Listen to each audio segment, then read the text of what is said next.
शंभल महात्म्य में लिखा है कि शंभल के कुल 4 नाम थे।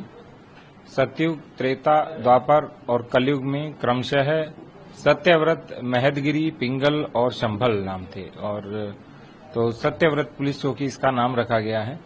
और यह जो सबसे ऊंचा टीला है, सबसे ऊंचाई का जो स्थान है, वहां पे स्थापित की गई है और सबसे संवेदनशील क्षेत्र है। यहाँ के लोगों की लंबे समय से मांग भी थी, यहाँ की आवश्यकता भी थी और यहीं से ही जो मिक्स पॉपुलेशन का एरिया है वो शुरू होता है।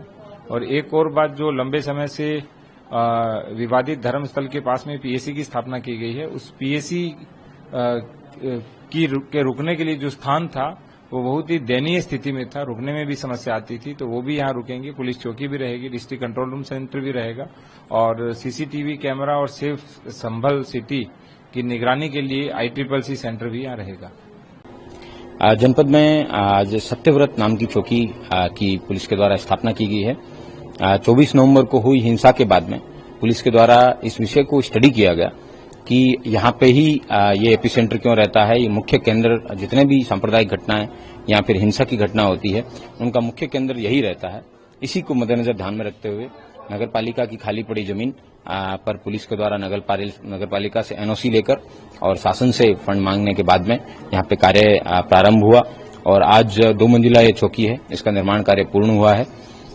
सतयुग में इस जगह संभल का नाम सत्यव्रत था, इसलिए इस जगह का नाम सत्यव्रत रखा गया है। इसके अलावा ये सबसे ऊंची जगह जनपद संभल में सबसे हाइट वाली जगह है।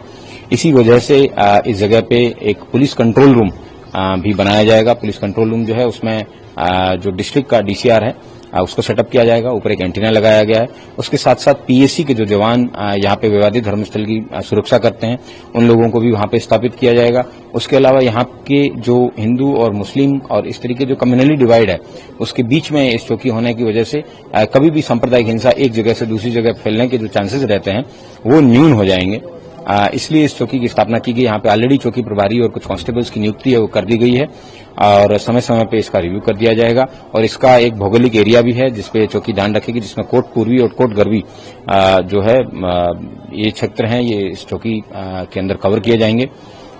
इस चौकी पे एक राजस्थान से लाया गया मार्बल का एक संविधान की मूल प्रति का एक चित्र भी है, जिसे नंदलाल बोस के द्वारा डिजाइन किया गया था, जिसमें प्रभु श्री राम, माता सीता और लक्ष्मण जी रावण पे विजय के बाद में भारत लौट रहे थे। ये एक अधर्म पे धर्म की विजय थी, सत्य की असत्य पे विजय थी।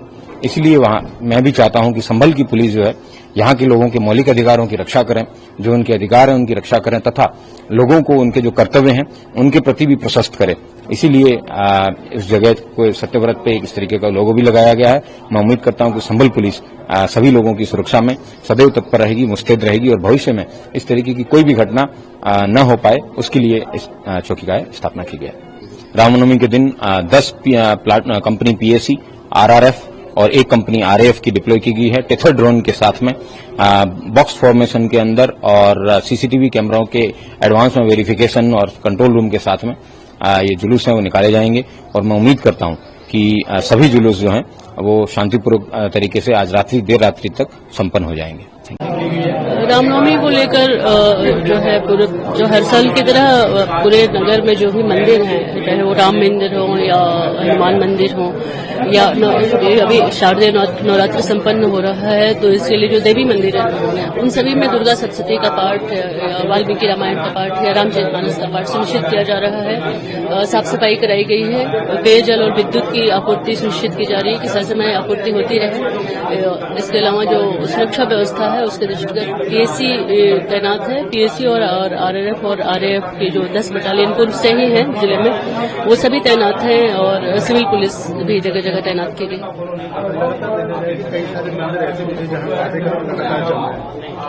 हाँ, वैसे बहुत सारे बच्चे चिन्हित हैं और जहाँ पर यहाँ के जनमानस के उसके देखते हुए, उनके भावनाओं को देखते हुए वो खुद भी कंट्रीब्यूट कर रहे हैं और सभी लोग मिलकर अनवरत कार्यक्रम चला रहे हैं।